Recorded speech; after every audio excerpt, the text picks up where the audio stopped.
Olá, uma boa noite a você. Presidente do Senado diz que pretende votar PEC que acaba com a reeleição já na próxima semana. Polícia Federal vai investigar caso de racismo contra a ministra do TSE. E os gols da noite pela Copa do Brasil. O Jornal da Record já está no ar. Oferecimento Bradesco, cartões de crédito com benefícios de estrela de cinema. O presidente do Senado, Davi Alcolumbre, disse que pretende pautar, já para a próxima semana, a votação em plenário da PEC que acaba com a reeleição para presidente, governadores e prefeitos. A Yasmin Costa traz os detalhes ao vivo para a gente. Yasmin, uma boa noite. Boa noite, Salsi. Essa proposta prevê o fim da reeleição para cargos do Executivo e aumenta o tempo de mandato de 4 para 5 anos. Os cargos do Legislativo continuam com a possibilidade de reeleição. Deputados federais, estaduais e distritais e vereadores teriam um mandato um ano maior. Já os senadores teriam um mandato reduzido de 8 para 5 anos. A proposta ainda prevê eleições unificadas para todos os cargos a partir de 2034. Se aprovada no Senado, a proposta ainda precisa passar pela Câmara dos Deputados para entrar em vigor daqui 9 anos. Salsi. Tá certo, Yasmin. Muito obrigada.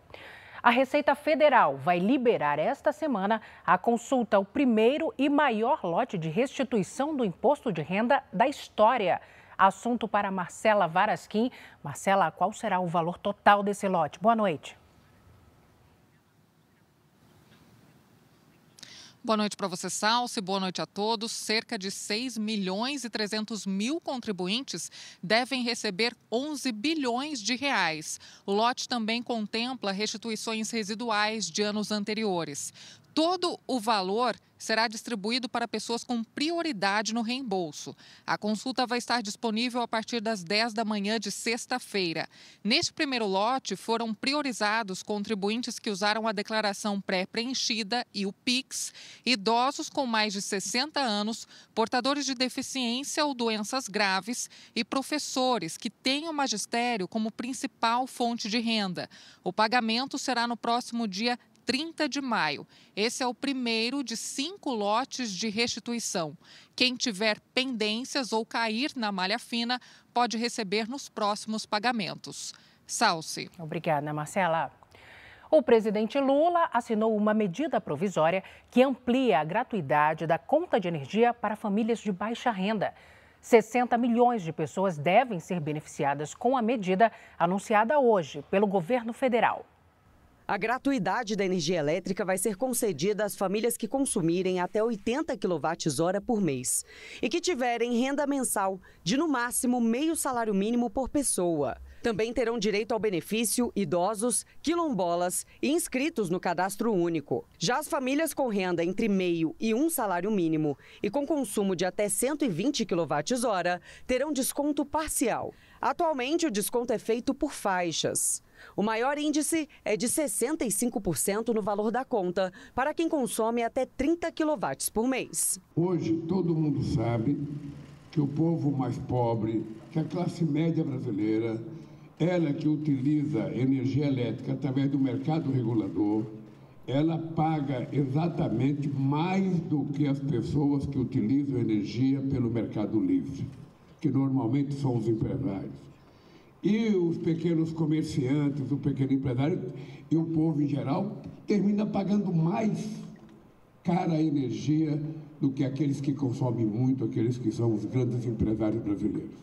O custo estimado da medida é de 3 bilhões e 600 milhões de reais por ano. O valor vai ser compensado pela redistribuição de encargos do setor, como corte de subsídios para energias renováveis. A proposta ainda estabelece a abertura gradual do mercado de energia até 2027 para todos os consumidores, incluindo indústrias e comércios. Beneficiando a classe média, acabando com o monopólio das distribuidoras e o monopólio apenas de uma fonte para poder fornecer energia para o mercado regulado, que é a fonte da geração distribuída, permitindo que todo mundo possa e escolher a fonte que quer comprar energia. A medida provisória precisa ser aprovada em até 120 dias pelo Legislativo para não perder o efeito. O Planalto já sabe que a MP deve sofrer mudanças no Congresso Nacional. Enquanto o presidente da Câmara prometeu celeridade na tramitação, o presidente do Senado destacou que o assunto é complexo, mas se comprometeu com a aprovação. O governo do Rio Grande do Sul afirmou que recusou testes para o diagnóstico de gripe aviária oferecidos pelo Ministério da Agricultura. De acordo com a Secretaria de Agricultura do Estado, os kits tinham testes perto do vencimento e, por isso, foram recusados. O governo gaúcho garante que possui estoque suficiente para distribuir exames para a detecção da gripe aviária. O Ministério da Agricultura não se manifestou sobre o caso. No momento, 9 casos suspeitos estão sendo investigados no país. O estado do Rio de Janeiro confirmou mais 2 mortes por febre oropouche. As vítimas são 2 mulheres de 34 e 23 anos, que tiveram os primeiros sintomas em março. Elas foram internadas, mas não resistiram. Segundo o governo, os casos são considerados isolados. Desde então, não houve novas mortes ou internações graves pela doença. A febre oropouche é transmitida por um mosquito, conhecido como maruim, e causa sintomas parecidos com os da dengue, como febre, dores no corpo, náusea e calafrios. Só este ano, o Rio de Janeiro já registrou mais de 1.500 casos e 3 mortes. A cidade do Rio de Janeiro definiu o cronograma dos próximos grupos que vão receber a vacina atualizada contra a Covid-19. Vamos conversar agora com o Leonardo Aki, ele vai explicar para a gente. Oi, Léo, boa noite para você. Como é que fica esse calendário agora? Oi, Salsi, boa noite para você, boa noite a todos. A imunização já está disponível para idosos com mais de 80 anos. A partir de junho, será a vez de quem está acima dos 70 anos. Em julho, o público será ampliado para a partir de 60 anos. E em agosto, começam a ser vacinadas as pessoas com comorbidades. A imunização acontece nas clínicas da família e centros municipais de saúde. Lembrando que essa nova vacina protege contra a variante mais recente do vírus da Covid-19. Salsi. Obrigada, Léo, pelas atualizações. O advogado-geral da União, Jorge Messias, pediu à Polícia Federal que investigue o episódio de racismo contra a ministra Vera Lúcia Santana Araújo, do Tribunal Superior Eleitoral. O pedido de investigação foi feito à diretoria-geral da PF. O caso aconteceu na última sexta-feira, quando a ministra substituta do TSE foi ao seminário Ética na Gestão, promovido pela Comissão de Ética Pública da Presidência da República, para dar uma palestra.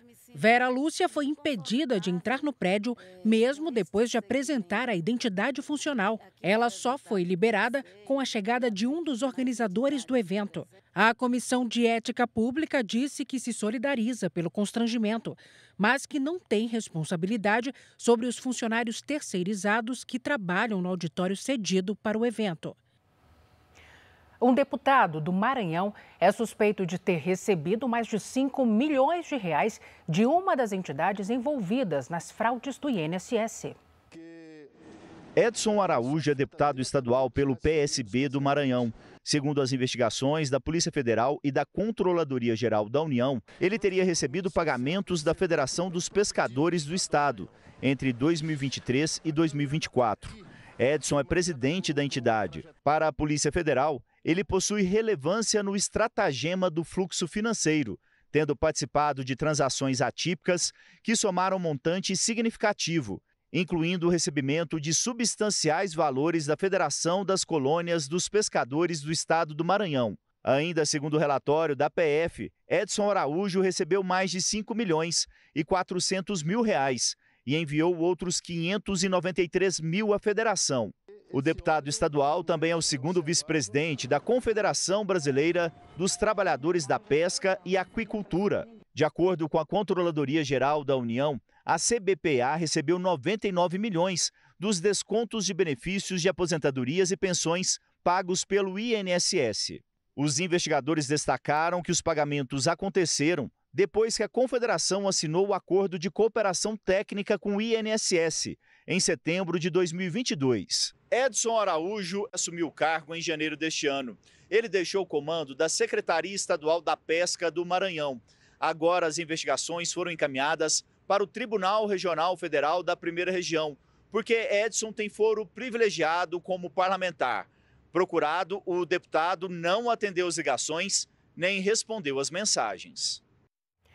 O Supremo Tribunal Federal interrogou o ex-comandante da Aeronáutica na ação que analisa a suposta trama golpista. O brigadeiro Carlos de Almeida Batista Júnior afirmou que Bolsonaro sabia que as urnas eletrônicas eram seguras em 2022 e que o ex-presidente articulou uma reunião para tentar impedir a posse de Lula. O ex-comandante da Força Aérea Brasileira foi ouvido pelo relator do processo, o ministro Alexandre de Moraes. Ele foi questionado se o ex-presidente Jair Bolsonaro foi informado de que não havia indícios de fraude nas urnas eletrônicas antes do segundo turno das eleições de 2022. Batista Júnior respondeu que sim, por meio do ministro da Defesa, que despachava com o então presidente sobre o assunto. Batista Júnior também disse que teve acesso à minuta de decreto de golpe de Estado entregue pelo ministro da Defesa em dezembro de 2022. Sobre a reunião que discutiu o documento, o ex-comandante da FAB disse que todos já estavam reunidos quando ele chegou e declarou que o então comandante da Marinha, Almir Garnier, não expressou nenhuma reação contrária ao conteúdo. Batista Júnior confirmou ainda que o então comandante do Exército, o general Freire Gomes, afirmou que prenderia Bolsonaro se aquela ideia fosse levada à frente. O brigadeiro também afirmou que se recusou a receber o documento e saiu da reunião. As declarações do ex-comandante da FAB reforçam a acusação da Procuradoria-Geral da República de que havia um plano articulado para impedir a posse do presidente eleito. Carlos de Almeida Batista Júnior é uma das 82 testemunhas que devem ser ouvidas até 2 de junho, na ação penal que envolve os réus do núcleo 1 da suposta trama golpista. Um relatório divulgado nesta quarta-feira revela que o Brasil perdeu quase 3 milhões de hectares de florestas tropicais em 2024. É uma área equivalente a 2/3 do estado do Rio de Janeiro. Florestas tropicais primárias são aquelas que ainda não foram totalmente impactadas pela ação humana. O Brasil é o país com mais áreas desse tipo, mas também o que mais perde matas no mundo. Foram quase 3 milhões de hectares devastados em 2024, alta de 147% na comparação com o ano anterior. 1.800.000 hectares destruídos por incêndios. O calor associado à seca intensificou ainda mais que esses incêndios se alastrassem. Então, o que a gente vê nos dados é que isso foi uma constante no mundo inteiro. A Amazônia liderou o ranking e teve a maior perda de mata desde 2016, com alta de 110% entre 2023 e 2024. Os incêndios foram responsáveis por 60% da devastação. Em novembro, Belém será sede da Conferência da ONU sobre as Mudanças Climáticas, a COP30. E os dados acendem um alerta para o debate do tema. Se a gente quer dizer para as pessoas o que elas podem e devem fazer como presidente da COP, a gente também tem que entregar o dever de casa. E isso significa seguir na tendência de redução de desmatamento e cumprir os seus compromissos de zerar o desmatamento ilegal até 2030. Em visita a São Paulo, o prefeito de Belo Horizonte, Álvaro Damião, conheceu o sistema de monitoramento por reconhecimento facial usado aqui na capital paulista e prometeu levar a tecnologia para a capital mineira. Com mais de 26 mil câmeras distribuídas na cidade, o Smart Sampa já ajudou a prender 1.171 foragidos e a encontrar 64 desaparecidos. O prefeito de São Paulo falou sobre o sistema de vídeo monitoramento e a política de segurança pública da cidade. Vocês têm acompanhado vários prefeitos, pessoas que têm vindo conhecer o Smart Sampa, que estão levando esse trabalho para os seus municípios. Então, acho que a gente também poder ter esse orgulho de que o Smart Sampa foi um desbravador de um processo tecnológico contra a criminalidade. Agora o futebol. O Corinthians venceu o Novo Horizontino e se classificou para a próxima fase da Copa do Brasil. O camisa 9, Yuri Alberto, brilhou mais uma vez, como nos conta o Pedro Ramiro. Boa noite, Pedro. Oi, Salsi, boa noite para você e para todo mundo que nos acompanha. É isso mesmo, o Corinthians se classificou com um gol do artilheiro do time. Foi no fim do jogo que Yuri Alberto achou espaço para marcar o 13º gol dele no ano. O Timão já havia vencido por 1-0 no jogo da ida e agora aguarda o sorteio para conhecer o adversário das oitavas de final. O próximo jogo do Corinthians será no sábado contra o Atlético Mineiro pelo Brasileirão. Dorival Júnior deve contar com a volta de Memphis Depay. Daqui a pouco você acompanha os gols dos outros jogos da noite pela Copa do Brasil. Um levantamento revela que o contrabando e a pirataria causaram um prejuízo de quase 500 bilhões de reais ao país. O crime organizado tem apostado cada vez mais nesse mercado ilegal, principalmente na falsificação de bebidas. Neste vídeo gravado pelos próprios falsificadores, um homem coloca uma mistura de álcool etílico, éter e corante numa garrafa de uísque vazia. Estas imagens feitas pela polícia são de uma fábrica clandestina de bebidas alcoólicas. Neste outro galpão, garrafas de cerveja de marcas mais baratas ganham tampas e rótulos de outras mais conhecidas. Tudo é feito sem qualquer controle de higiene. São locais imundos, normalmente operados por pessoas em situação análoga à escravidão. Nesses locais, os produtos são manipulados sem nenhuma higiene, não há qualquer controle fitossanitário.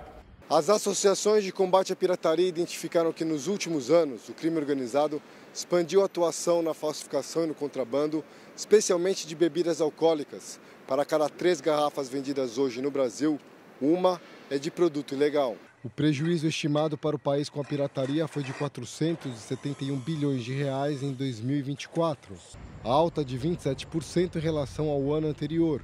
Depois das bebidas, os produtos mais falsificados são peças de vestuário, combustíveis, material esportivo, perfumes e cigarros. O Fórum Nacional de Segurança Pública calcula que o crime organizado já tem um lucro com pirataria e contrabando maior do que o obtido com a venda de drogas. A penalização é menor, né, quando comparado, né, vamos dizer, os crimes associados à falsificação, à venda de produtos falsificados, etc., quando comparada com venda de cocaína e outras substâncias ilícitas. Se um produto no Brasil está com preço muito baixo, com a carga tributária que nós temos, o consumidor deve imediatamente desconfiar.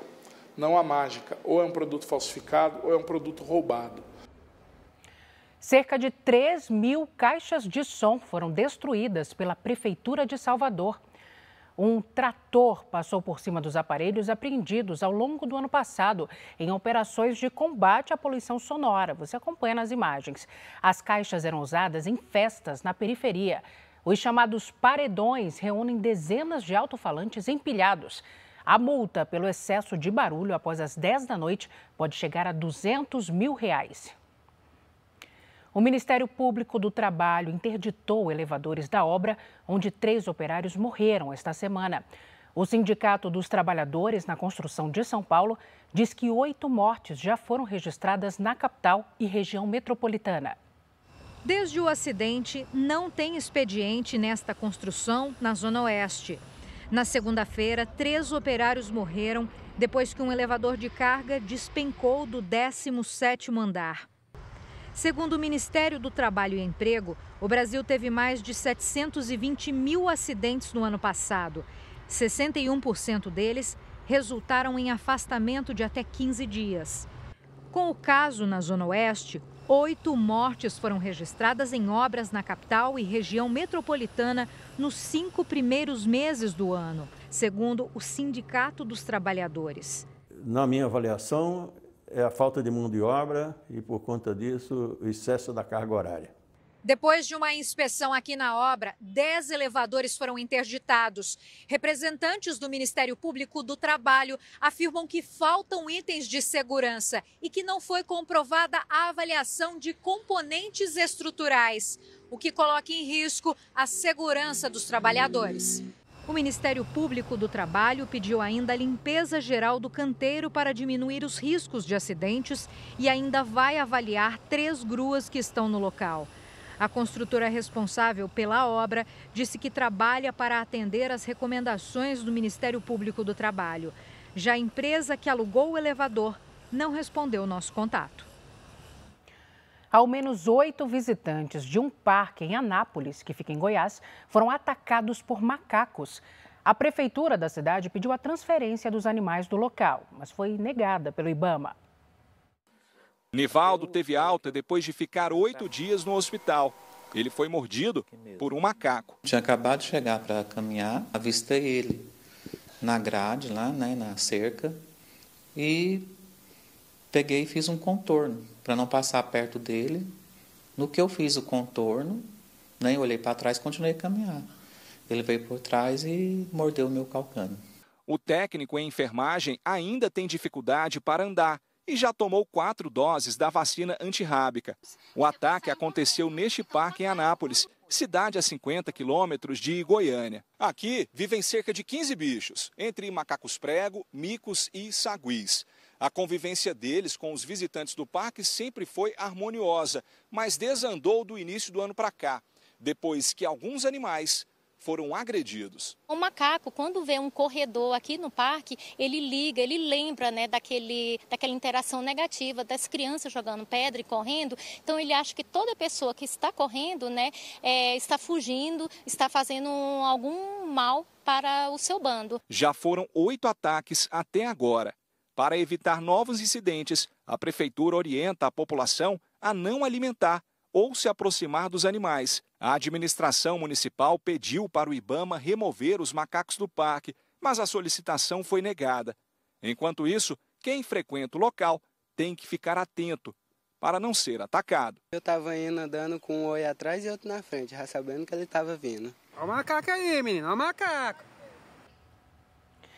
Um estudo da Universidade Estadual de Campinas, no interior de São Paulo, constatou a presença de agrotóxicos na água da chuva. A pesquisa levanta um alerta sobre o reuso dessa água em atividades domésticas. São pelo menos 3 cidades do estado de São Paulo em que a presença de agrotóxicos na água da chuva foi confirmada. Entre as substâncias estão herbicidas, fungicidas e inseticidas usados na agricultura, principalmente nas lavouras de cana-de-açúcar. Nesse trabalho, nós analisamos 14 agrotóxicos dos mais usados na cultura de cana-de-açúcar aqui no estado de São Paulo. Dentre eles, herbicidas, inseticidas e fungicidas de diferentes classes. O estudo levanta um alerta em relação ao reuso da água da chuva. O seu Valdir, por exemplo, tem uma cisterna em casa. Essa água serve para lavar garagem, calçadas, molhar as plantas. Ocasionalmente eu faço uma hortinha aí, molhar as verduras. Os níveis de agrotóxicos encontrados nas amostras são baixos e não representam risco imediato à saúde. Mas a preocupação dos pesquisadores é em relação à exposição prolongada. Para chegar aos resultados, foram feitas coletas e análises de amostras de água de chuva entre agosto de 2019 e setembro de 2021. Campinas foi o município com o maior índice de agrotóxicos, com 701 microgramas por metro quadrado, seguido por Brotas e São Paulo. A posição das cidades no ranking tem relação direta com a extensão das áreas de cultivo agrícola. Quanto às áreas não sujeitas à pulverização direta, como São Paulo, a contaminação acontece porque depois da aplicação nas culturas, os agrotóxicos impregnam no solo e pelo vento as partículas contaminadas são levadas até locais distantes das lavouras. Pode pensar que se a atividade agrícola aumentou, consequentemente o uso de agrotóxicos, a gente vai esperar que as concentrações acabam sendo maiores, porque ela está diretamente relacionada com o uso na agricultura, que a gente entende que é a maior fonte de transporte desses agrotóxicos para a atmosfera. Nos destaques internacionais, uma notícia que acaba de chegar. Segundo os jornais americanos, 2 pessoas ligadas à Embaixada de Israel foram baleadas perto do Museu Judaico em Washington. Ainda não se sabe o estado de saúde das vítimas. Uma investigação da polícia com a Embaixada israelense está em andamento. O Canadá confirmou nesta quarta-feira que quer participar do projeto Domo de Ouro, um sistema de defesa antimísseis dos Estados Unidos. O novo sistema de defesa vai ser capaz de interceptar mísseis disparados por outros países contra os Estados Unidos e também neutralizar ameaças vindas do espaço. O projeto americano foi inspirado no Domo de Ferro de Israel. Mas, segundo o presidente americano, Donald Trump, o Domo de Ouro vai ser mais moderno e avançado. O primeiro-ministro do Canadá, Mark Carney, disse que está em processo de negociação com os Estados Unidos para participar do plano em busca de proteção contra possíveis ataques. Por enquanto, não há detalhes sobre como funcionaria essa parceria e de quanto seria a participação do Canadá. O investimento anunciado pelos Estados Unidos é de quase R$1 trilhão e a expectativa é de que até o fim do mandato de Trump, em 2029, o Domo de Ouro esteja em operação. Nesta quarta-feira, Trump recebeu na Casa Branca o presidente da África do Sul. O presidente americano acusou Cyril Ramaphosa de permitir um genocídio contra fazendeiros brancos. Muitas pessoas sentem que estão sendo perseguidas e estão vindo para os Estados Unidos, afirmou Trump. Neste mês, o governo americano concedeu status de refugiados a 59 sul-africanos brancos. Ramaphosa respondeu que a criminalidade no país atinge a todos. Em outro momento, pediu desculpas por não ter um avião para dar de presente. O presidente americano retrucou, dizendo que, se tivesse, aceitaria. A declaração foi uma referência a uma aeronave doada ao governo americano pelo Catar e que vai ser usada como novo Air Force One, o avião presidencial dos Estados Unidos. Hoje, o Departamento de Defesa anunciou que aceitou a doação de acordo com todas as regras e regulamentos federais e acrescentou que a aeronave vai passar por medidas de segurança adequadas para o transporte do presidente. Israel anunciou que pode ter eliminado o principal comandante do grupo terrorista Hamas. Mohamed Sinwar teria sido morto num dos ataques de Israel à cidade de Khan Yunis, no sul da faixa de Gaza, na semana passada. Ele estava escondido em um túnel embaixo de um hospital que abrigava um centro de comando dos terroristas. Em coletiva de imprensa, o primeiro-ministro Benjamin Netanyahu disse que o terrorista provavelmente foi morto. O próprio grupo Hamas confirmou que há 2 dias a família de Sinwar foi comunicada sobre a morte. Mohamed Sinwar era o principal comandante militar do Hamas na faixa de Gaza. Ele assumiu o comando do grupo terrorista no território palestino depois da morte do irmão no ano passado. Yahya Sinwar foi o mentor dos ataques contra Israel em outubro de 2023. Netanyahu disse ainda que está aberto a uma trégua. Se houver opção para um cessar-fogo temporário para libertar os reféns, estaremos prontos, afirmou. Mais cedo, tiros de advertência foram disparados pelo exército israelense durante uma visita de diplomatas à região de Jenin.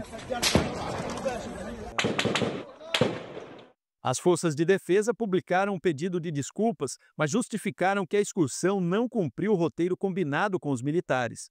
Hoje, mais de 100 caminhões com ajuda humanitária entraram na faixa de Gaza. No fim do dia, Israel foi atacado com foguetes lançados do norte de Gaza. Não há registro de feridos. Na Argentina, manifestantes e policiais entraram em confronto em frente ao Congresso. Nas imagens é possível ver o momento em que a polícia usa cacetetes para conter a manifestação. A confusão aconteceu depois que a sessão para votar um aumento em pensões foi cancelada, já que apenas 124 deputados compareceram, 5 a menos do que o necessário. A proposta prevê reajuste para aposentados que recebem o salário mínimo. 4 ex-soldados das Forças Especiais Britânicas estabeleceram um recorde ao escalar o Monte Everest. A equipe chegou ao pico mais alto do mundo em menos de 5 dias.